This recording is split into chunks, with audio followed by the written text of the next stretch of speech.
I think it's healthier to know that the devil is something within our psyches and within our souls as humans, rather than some, object out there.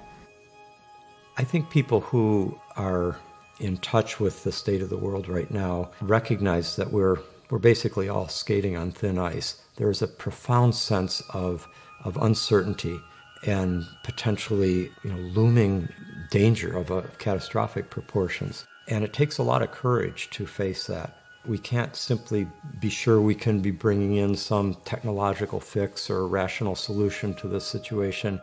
Uncertainty itself is a key part of any initiatory transformation. You can't have a pretend near-death experience in order to have an effective transfiguration of how you live. You need to really feel everything is at stake and you don't know the outcome.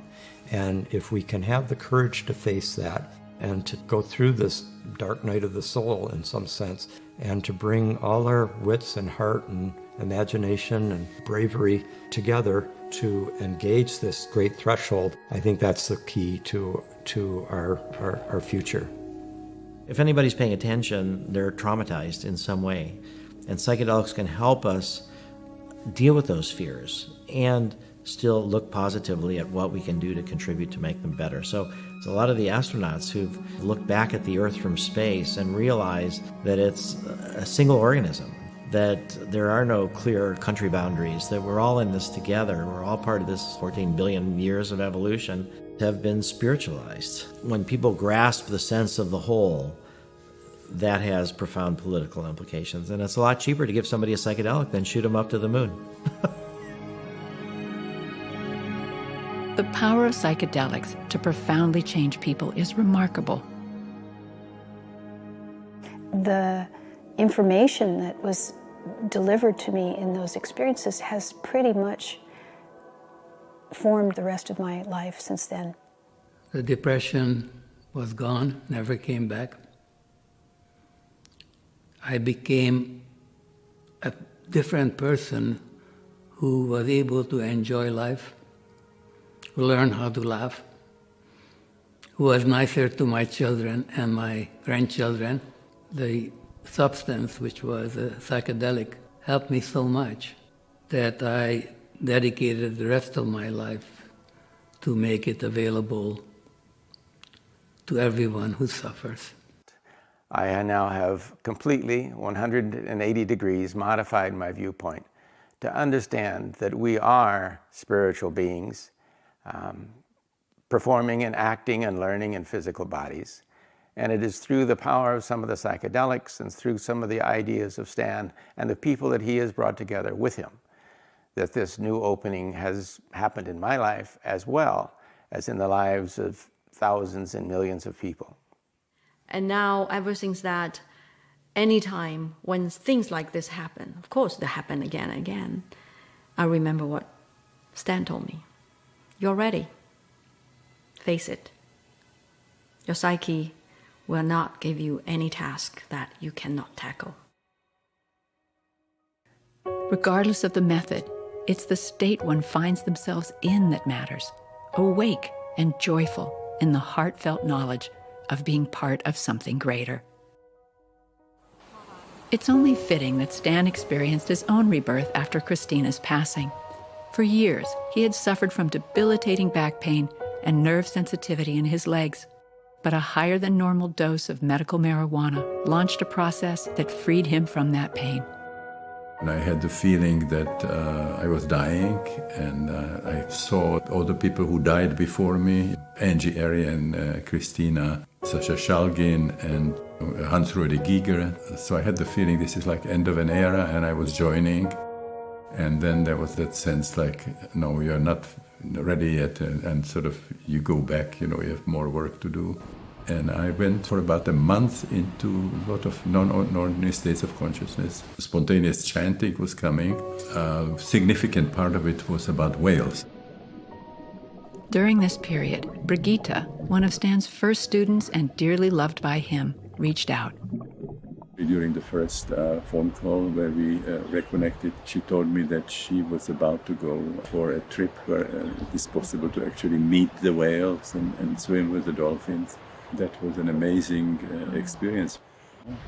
We first met when Brigitte came to a lecture of mine in Freiburg after she had had a very difficult LSD experience, and very shortly afterwards she participated in our first breathwork and decided to come to Esselen, and where she stayed for a year, and she did several of the trainings of holotropic breathwork. So I've always loved her. She brought incredible spirits into all the groups that she participated in, and she was always the light of my life. But at a time when, I was committed, we did not have any way of sort of bringing the relationship farther. And then the situation changed, so we decided to join our lives together. I just would add a toast to "It's never too late." No. In everyone's life, it is just never too late. I never expected that late years in my life will be the happiest time of my life.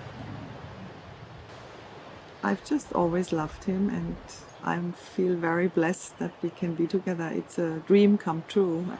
It's just this oneness that we share, and the humor and the way we see things, the inner journeys that we share. It's just wonderful to be married to Stan.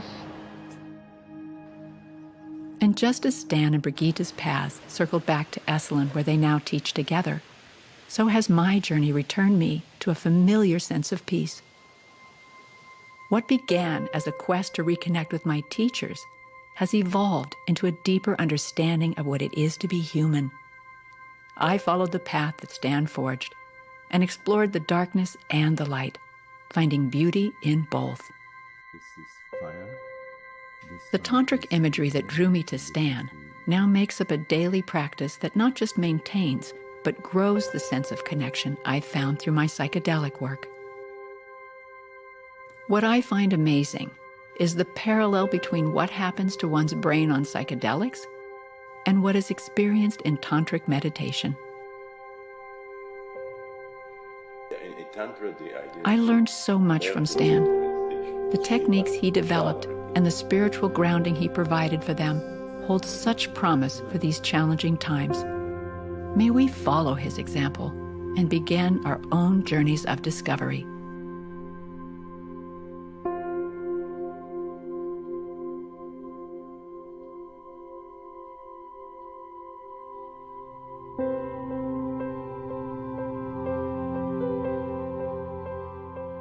One really fundamental principle of shamanism is that everything is one and is alive and has spirit.